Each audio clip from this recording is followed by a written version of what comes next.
অনুকরণ যেন তারা করে। আপনি নবীকে যেন মহাব্বত আর ভালোবাসা তাদের অন্তরে লালন পালন করে আপনার জীবন আদর্শে যেন তারা দুনিয়াতে চলাফেরা করে। যদি আপনার জীবন আদর্শকে মেনে নেয়, আপনার মহাব্বত আর ভালোবাসা যদি আমার কোনো বান্দার ভিতরে থাকে, তবে আপনি জানায় দেন ওই বান্দাকে আমি আল্লাহ তাআলাকে ভালোবাসা লাগবে না, আমি আল্লাহ তাআলা নিজেই ওই বান্দাকে ভালোবাসবো। এটা আল্লাহ তাআলা জানায়া দিলেন, কুল ইন কুনতুম তুহিব্বুনাল্লাহ ফাত্তাবিউনি ইউহিব্বুকুমুল্লাহ ওয়া ইয়াগফির লাকুম যুনুবাকুম ওয়াল্লাহু গফুরুর রহিম। আল্লাহ তাআলা বলেন, নবী আমার, আপনার কোন উম্মত যদি আপনার ভালোবাসার মহব্বত নিয়া সে যদি তার নিজের জীবন আদর্শ নিজের জীবনকে যদি সাজায়, তবে আমি আল্লাহ তাআলা আপনার ওই উম্মতকে ভালোবাসবো। শুধু ভালোবাসবই না, আমি আল্লাহ তাআলা গফুরুর রহিম, আমি আল্লাহ তাআলা আপনার ওই উম্মতের জিন্দেগির সব গুনাহ মাফ করে দিয়া তাকে আমি আল্লাহ তাআলা রহমতের কোলে তুলে নেব। এজন্য বন্ধুরা আমার, আল্লাহ তাআলা ভালোবাসা পাইতে হলে নবীজি সাল্লাল্লাহু আলাইহি ওয়াসাল্লামের জীবন আদর্শকে আমি আপনাকে মেনে নিতে হবে।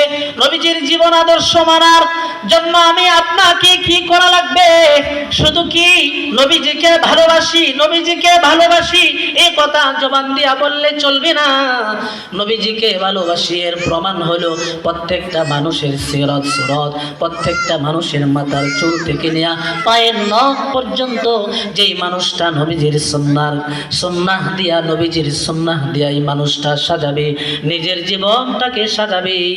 আল্লাহ তাআলা বলেন যে আমার বান্দা নবীজির সুন্নাত দিয়া নিজের জীবন আদর্শকে সাজাবে, আল্লাহ তাআলা ওই বান্দাটাকে একজন সুন্নতওয়ালা নবীজির আশিকওয়ালা বান্দা হিসাবে ঘোষণা দেয়।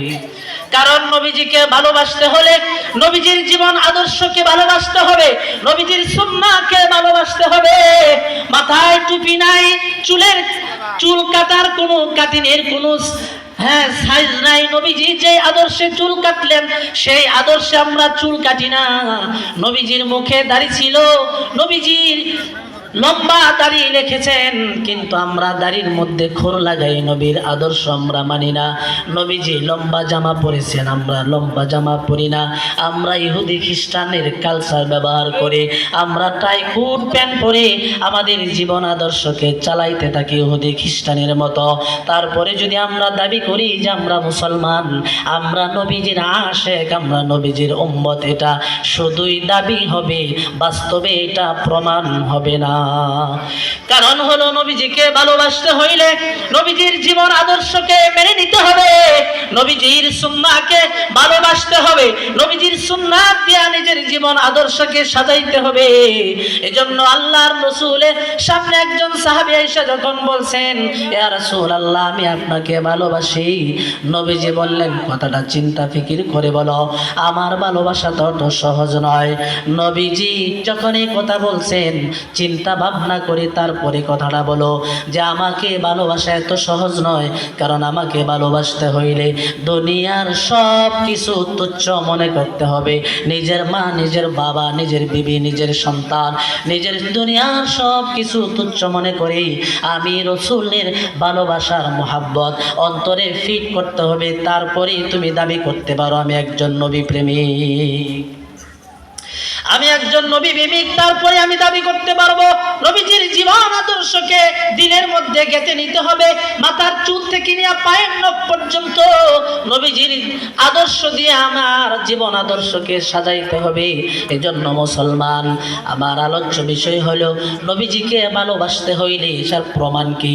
নবীজিকে যে আমি ভালোবাসি, মহাব্বত করি, এটার প্রমাণ হবে তখন যখন নবীজির সিরাত সরত, নবীজির জীবন আদর্শ আমি আপনার আদর্শের ভিতরে যখন ঢুকে যাবে, আমার চুল কাটার কাটিনের ভিতরে যখন নবীজির আদর্শ চলে আসবে, আমার দাড়ি রাখার মধ্যে যখন নবীজির আদর্শ চলে আসবে, আমার গায়ের পোশাকের মধ্যে যখন নবীজির আদর্শ চলে আসবে, আমার হাত পায়ের নখ কাটার মধ্যে যখন নবীজির আদর্শ চলে আসবে, আমার চলাফেরা উঠা বসা, আমার খাওয়া দাওয়া, আমার লেনদেন, মুআমালাত, মুআশারাত সব যখন নবীজির আদর্শে চলে আসবে, তখন আমি দাবি করতে পারি যে আমি একজন সত্যিকারের আশিকের রাসূল। নচেত দাবি হবে শুধু আমি মুখে বলতে পারবো যে আমি নবীজির পাগল, আমি নবীজিকে ভালোবাসি, আমি নবীজিকে মহব্বত করি, এটা শুধু মুখে বললে চলবে না, নবীজির আদর্শকে নিজের জীবনে বাস্তবায়ন করতে হবে। তারপরে নবীজির আদর্শ মাথা থেকে পা পর্যন্ত, নিজের ঘর থেকে নিয়ে সংসদ ভবন পর্যন্ত যে রাষ্ট্র পরিচালনা হয় সেই পর্যন্ত যদি নবীজির জীবন আদর্শকে আমরা মেনে নেই, তবে আমি সত্যিকারের দাবি করতে পারি যে আমি একজন খাঁটি নবীজির আশিক। আল্লাহ তাআলা আমাদেরকে নবীজির খাঁটি আশিক, নবীজির সুন্নাহ মানলে ওয়ালা, আল্লাহ তাআলার হুকুম মানলে ওয়ালা আল্লাহ তাআলা আমাদেরকে বানায়া দেন। সকলে বলে আমিন। সংক্ষিপ্ত কথা, আল্লাহ তাআলা আমাদেরকে যেন মেনে চলার তৌফিক দান করেন।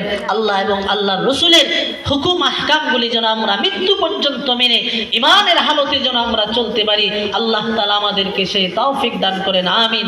ওয়া আখিরু দাওয়ানা আলহামদুলিল্লাহি রাব্বিল আলামিন। আসসালামু আলাইকুম ওয়া রাহমাতুল্লাহি ওয়া বারাকাতুহু।